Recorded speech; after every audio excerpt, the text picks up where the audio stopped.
2ನೇ ಬಾರಿಯೂ big boss reality ಶೋನಿಂದ ನಟಿ ರಾಖಿ ಸಾವಂತ್ ಹೊರಗುಳಿದಿದ್ದು, ಈ ಸಂಬಂಧ ಇದೀಗ ನಟಿ ಬೇಸರವನ್ನು ವ್ಯಕ್ತಪಡಿಸಿದ್ದಾರೆ. ಬಿಗ್ ಬಾಸ್ನಿಂದ ಹೊರಬಂದ ಬಳಿಕ ನಟಿ ಎಂದಿನಂತೆ ಜಿಮ್ಮಿಗೆ ತೆರಳುತ್ತಾ ಇದ್ರು. ಈ ವೇಳೆ ಮಾಧ್ಯಮಗಳೊಂದಿಗೆ ಮಾತನಾಡುತ್ತಾ ಅವರು ಬಿಗ್ ಬಾಸ್ನಿಂದ 2ನೇ ಬಾರಿ ಹೊರಬಂದಿರುವುದಕ್ಕೆ ಅಸಮಾಧಾನವನ್ನು ಹೊರಹಾಕಿದ್ದಾರೆ.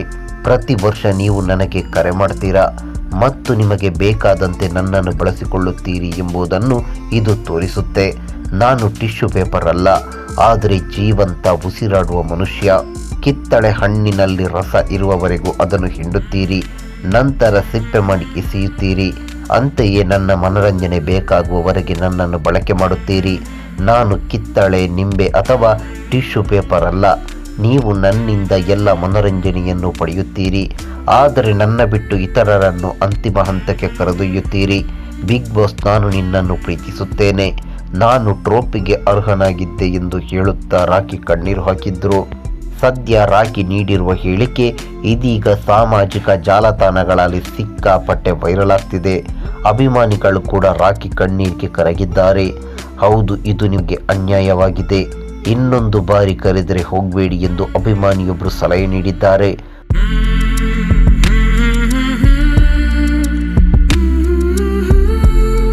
ಈ ಮಾಹಿತಿ ನಿಮಗೆ ಇಷ್ಟವಾಗಿದ್ದರೆ ಲೈಕ್ ಮಾಡಿ, ಶೇರ್ ಮಾಡಿ, ಹಾಗೆ ನಮ್ಮ ಕೋಸ್ಟಲ್ ಕನ್ನಡ ಯೂಟ್ಯೂಬ್ ಚಾನಲ್ಗೆ ಸಬ್ಸ್ಕ್ರೈಬ್ ಮಾಡಿ. ನಮ್ಮ ಹೆಚ್ಚಿನ ಅಪ್ಡೇಟ್ಸ್ಗಳಿಗಾಗಿ ಕೋಸ್ಟಲ್ ನೆಟ್ವರ್ಕ್ ಇನ್ಸ್ಟಾಗ್ರಾಮ್ ಪೇಜ್ ಹಾಗೆ ಫೇಸ್ಬುಕ್ ಪೇಜ್ಗೆ ವಿಸಿಟ್ ಮಾಡಿ. ಧನ್ಯವಾದಗಳು.